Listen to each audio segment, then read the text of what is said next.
Assalamualaikum warahmatullahi wabarakatuh. Perkenalkan, nama saya Erifanti Rusida dari Matematika 2022A dengan tiga NIM terakhir 013. Pada kesempatan kali ini, saya akan menyampaikan hasil jawaban UTS Pendidikan Pancasila saya. Nomor 1, mengidentifikasi pemahaman hakikat Pancasila meliputi menjelaskan A. Tujuan pendidikan Pancasila dan B. Landasan-landasan pendidikan Pancasila. A. Memperkuat Pancasila melalui revitalisasi nilai-nilai dasar Pancasila sebagai norma dasar kehidupan bermasyarakat, berbangsa, dan bernegara. Memberikan pemahaman dan penghayatan atas jiwa dan nilai-nilai dasar Pancasila agar mampu menerapkan dalam kehidupan bermasyarakat, berbangsa, dan bernegara. Mempersiapkan mahasiswa agar mampu menganalisis dan mencari solusi terhadap persoalan kehidupan bermasyarakat, berbangsa, dan bernegara yang sesuai dengan nilai-nilai Pancasila dan Undang-Undang Dasar 1945. Membentuk sikap mental mahasiswa yang mampu mengapresiasi nilai-nilai ketuhanan, kemanusiaan, kecintaan pada tanah air, dan kesatuan bangsa. 1B. Yang pertama, filosofis. Rumusan tentang Pancasila tidak muncul dari sekedar pikiran logis rasional, tetapi digali dari akar budaya bangsa Indonesia. Kebenaran Pancasila secara filosofis karena nilai-nilai Pancasila bersumber dari rakyat manusia sebagai makhluk Tuhan dan makhluk pribadi. Dengan demikian, nilai-nilai Pancasila merupakan karakter bangsa yang menjadikan bangsa Indonesia berbeda dengan bangsa-bangsa lain. Yang kedua, historis. Secara historis, Pancasila merupakan pandangan hidup bangsa yang nilai-nilainya sudah ada sebelum secara yuridis bangsa Indonesia membentuk negara. Bangsa Indonesia secara historis diterdirikan oleh Tuhan Yang Maha Esa, berkembang melalui proses dan menemukan bentuknya sebagai bangsa dengan jati dirinya sendiri. Yang ketiga, sosiokultural. Pendidikan Pancasila pada hakikatnya merupakan upaya pembentukan kepribadian, yaitu kepribadian Pancasila. Karena Pancasila bersumber pada budaya bangsa Indonesia, maka kepribadian yang terbentuk melalui mata kuliah pendidikan Pancasila adalah kepribadian yang bersendirian ke budaya bangsa Indonesia. Kemudian yuridis. Mata kuliah pendidikan Pancasila di perguruan tinggi dilaksanakan atas tataran landasan yuridis. Yang pertama UUD 1945, yang kedua ketetapan MPRS atau MPR, yang ketiga Undang-Undang Sistem Pendidikan Nasional, dan lain-lain. Sesuai dengan salah satu tujuan nasional Indonesia di pembukaan UUD 1945, yaitu mencerdaskan kehidupan bangsa. Selanjutnya sosiologis. Bangsa Indonesia yang penuh kebinekaan secara sosiologis telah praktekkan Pancasila karena nilai-nilai yang terkandung di dalam Pancasila merupakan kenyataan secara material, formal, dan fungsional yang ada di dalam masyarakat Indonesia. Nomor 2. Mengidentifikasi implementasi nilai-nilai Pancasila dalam sejarah perjuangan bangsa dengan menjelaskan A. Nilai-nilai Pancasila pada masa awal kehidupan.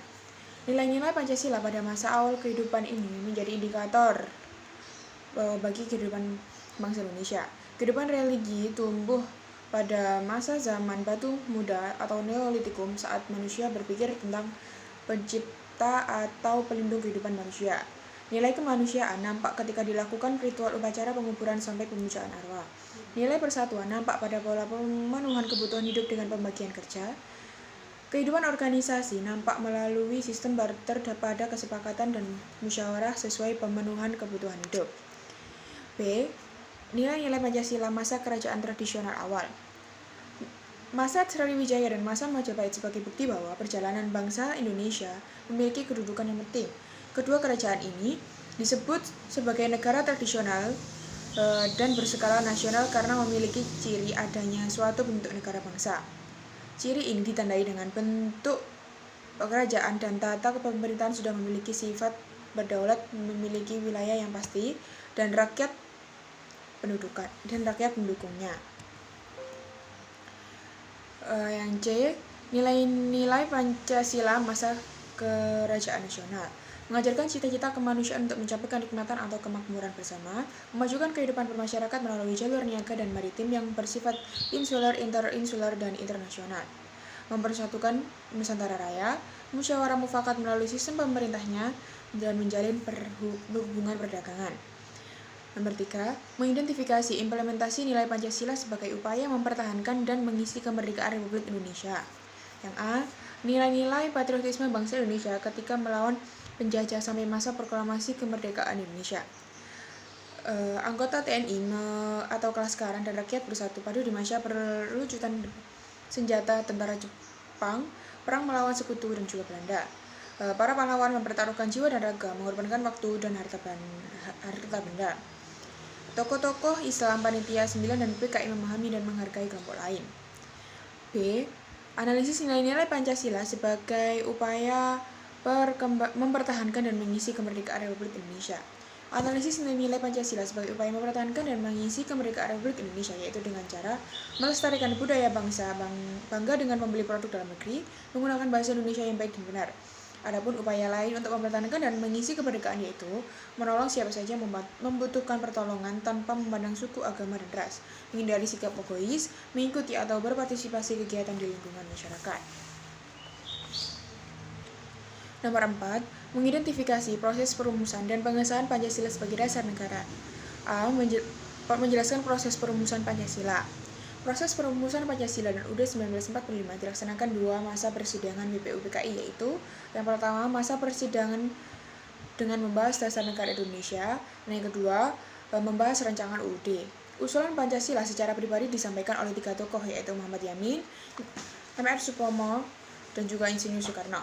Ketiga tokoh menyampaikan usulan masing-masing tentang rumusan Pancasila yang secara substansi memiliki pemikiran yang sama. Setelah itu, istilah Pancasila diperkenalkan Insinyur Soekarno dalam pidatonya tanggal 1 Juni 1945. B. Menganalisis proses pengesahan Pancasila sebagai dasar negara. Pengesahan Pancasila sebagai dasar negara baru terrealisasikan tanggal 18 Agustus 1945 melalui sidang PPKI. Pancasila adalah ideologi dasar bagi negara Indonesia. Tanggal 18 Agustus 1945 menjadi awal negara Indonesia sebagai tatanan negara yang berdaulat dan perlu melengkapi syarat-syarat sebagai negara baru. Nomor 5. Mengidentifikasi pemahaman Pancasila sebagai sistem filsafat. Yang A. Menjelaskan pengertian sistem filsafat. Sistem filsafat adalah kumpulan ajaran yang terkoordinasi dengan ciri-ciri tertentu yang berbeda dengan sistem lain, misalnya sistem ilmiah. MP. Pokok-pokok pikiran dalam Pancasila sebagai sistem filsafat yang sistematis, hierarkis, dan logis. Yang pertama pada bidang ontologi, membicarakan hakikat yang ada atau keberadaan dari segala sesuatu, termasuk di dalamnya keberadaan alam semesta, manusia, dan Tuhan. Yang kedua bidang epistemolog, yaitu menyelidiki sumber, proses syarat, batas, dan juga kebenaran ilmu. Dan yang ketiga bidang aksiologi, yaitu menjelaskan cabang filsafat yang menyelidiki pengertian, jenis tingkatan, sumber, dan juga hakikat nilai. Dan C. Uraian dan rincian unsur-unsur Pancasila sebagai sistem filsafat. Yang pertama, unsur ketuhanan, menunjukkan adanya pencipta yaitu Tuhan karena pengalaman hidup mereka sehari-hari dan karena kemampuan yang mereka miliki, maka bentuk kepercayaan yang menguasai alam, adanya kekuatan gaib yang dapat dialami, dan lain sebagainya. Yang kedua, unsur kemanusiaan. Pada hakikatnya, kemanusiaan adalah bawaan kodrat manusia. Kemanusiaan adalah yang bersumber pada kemanusiaan, jiwa yang membedakan manusia dengan makhluk lain. Indonesia bahkan menganut kemanusiaan yang adil dan beradab. Yang ketiga, unsur persatuan. Bangsa Indonesia dengan ciri-cirinya rukun, bersatu, dan kekeluargaan, bertindak bukan semata-mata perhitungan untuk rugi dan pamrih serta kepentingan pribadi. Yang ketiga, unsur kerakyatan. Berarti bahwa yang berdaulat atau berkuasa adalah rakyat. Yang kelima, unsur keadilan, menunjukkan bahwa orang harus memberikan kepada orang lain apa yang menjadi haknya dan tahu mana haknya sendiri, serta tahu apa yang menjadi kewajibannya kepada orang lain dan dirinya. D. Hakikat nilai moral dan norma dalam Pancasila. Nilai adalah sesuatu yang menunjukkan kepada tuntutan perilaku yang membedakan perbuatan yang baik dan buruk. Moral adalah keharusan perilaku yang dibawakan oleh nilai.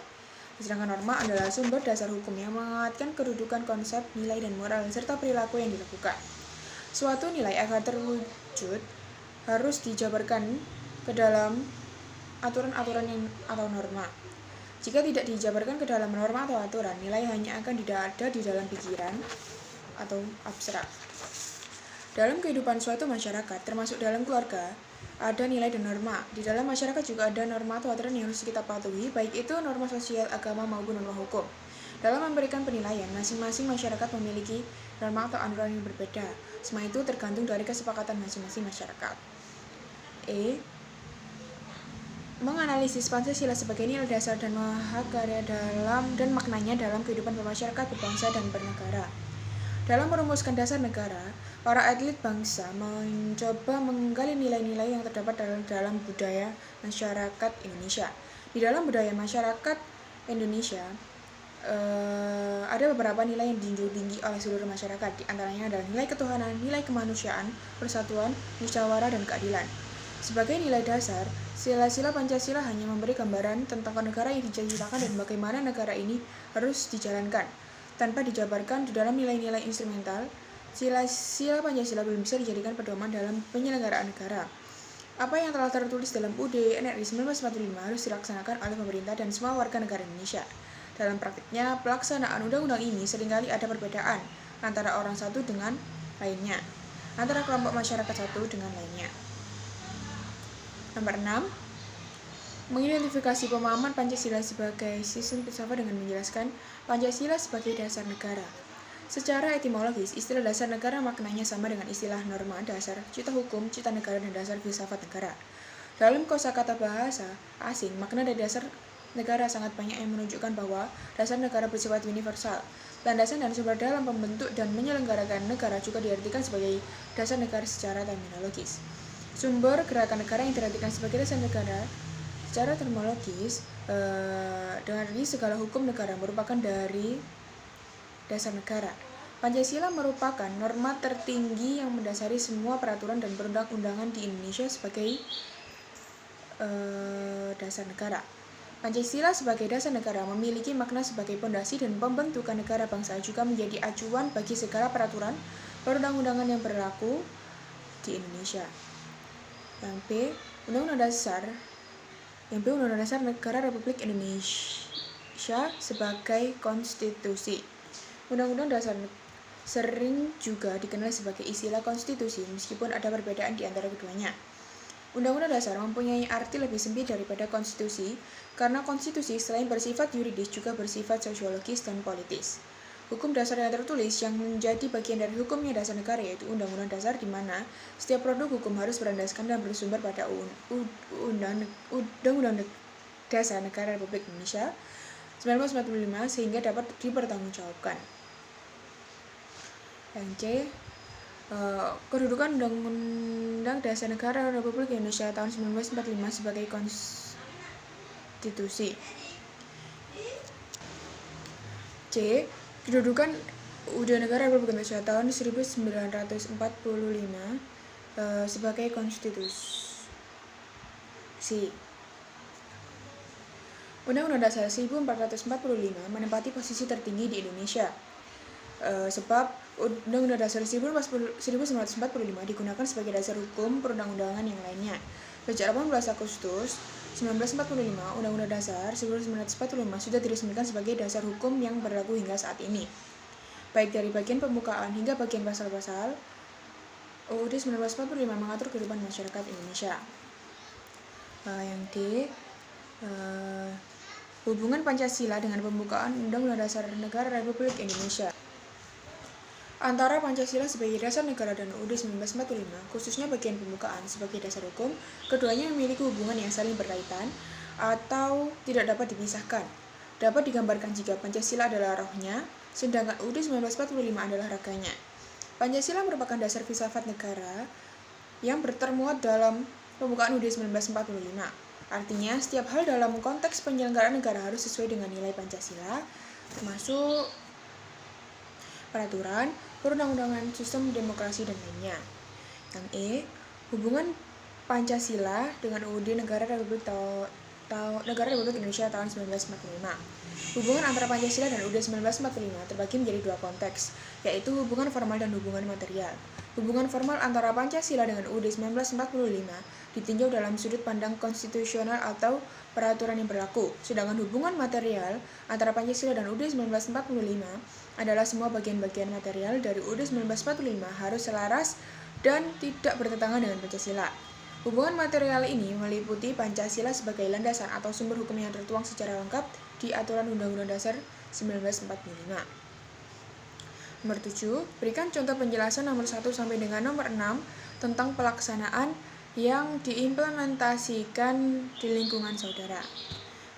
Untuk nomor 1, terdapat mata kuliah umum pendidikan Pancasila. Nomor 2, bermusyawarah untuk mencapai kata mufakat. Nomor 3, melestarikan budaya bangsa yang beragam, menggunakan produk dalam negeri, cinta tanah air, dan rela berkorban. Nomor 4, mendengarkan dan menghargai orang lain, rela berkorban dalam membantu teman yang kesusahan, mementingkan kepentingan umum daripada pribadi. Dan nomor 5, menjadikan Pancasila sebagai pedoman dalam kehidupan masyarakat berbangsa dan bernegara. Nomor 6, mematuhi aturan-aturan yang berlaku sesuai dengan Undang-Undang Dasar 1945. Nomor 8,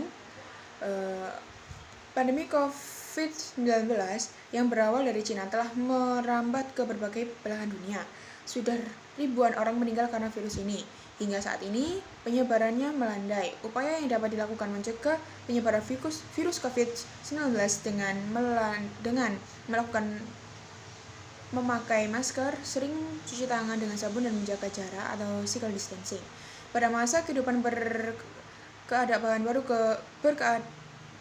baru, kebiasaan hidup apa saja yang dapat memutus wabah atau pandemi tersebut dan berikan alternatif pemecahan masalahnya.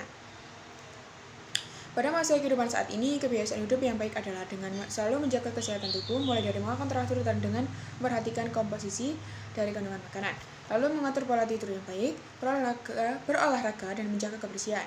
Selain itu, selalu gunakan masker dan jaga jarak agar terhindar dari virus sekitar. Tak lupa selalu membawa hand sanitizer. Selain itu, pentingnya kesadaran diri di setiap lapisan masyarakat juga diperlukan, sehingga dengan berjalannya waktu, pandemi akan berlalu dan kita semua dapat kembali menikmati kehidupan seperti sedia kala. Yang B, bagaimana aktualisasi nilai-nilai Pancasila dalam pemulihan ekonomi masyarakat akibat pandemi COVID-19 yang terjadi di Indonesia saat ini? Jelaskan pendapat saudara disertai dengan contoh faktual. Aktualisasi nilai Pancasila dalam pemulihan ekonomi ini adalah dengan adanya bantuan dari pemerintah kepada UMKM agar usaha mereka dapat terus berjalan. Hal tersebut membuat ekonomi negara bisa pulih. Selain itu, pemerintah juga menghimbau dan menginformasikan kepada masyarakat agar terus bekerja meskipun harus dari rumah. Pengaplikasian tersebut termasuk dalam aktualisasi nilai Pancasila, sila ketiga dan juga sila keempat. Karena dalam hal tersebut, kita sebagai warga negara bersatu untuk membantu pemulihan ekonomi negara dengan terus bekerja, dan dari sisi pemerintah memberikan bantuan kepada UMKM yang ada di Indonesia. Selain itu, pemerintah memberikan andil secara langsung dalam memimpin perubahan dalam sektor ekonomi negara. Contoh faktualnya yaitu pemerintah telah menyediakan intensif dukungan bagi UMKM melalui program Pemulihan Ekonomi Nasional atau PEN di tahun 2020 dan dilanjutkan di tahun 2021. Realisasi PEN untuk mendukung UMKM sebesar 112,84 triliun telah dinikmati lebih dari 30 juta UMKM. Sekian dari saya. Wassalamualaikum warahmatullahi wabarakatuh.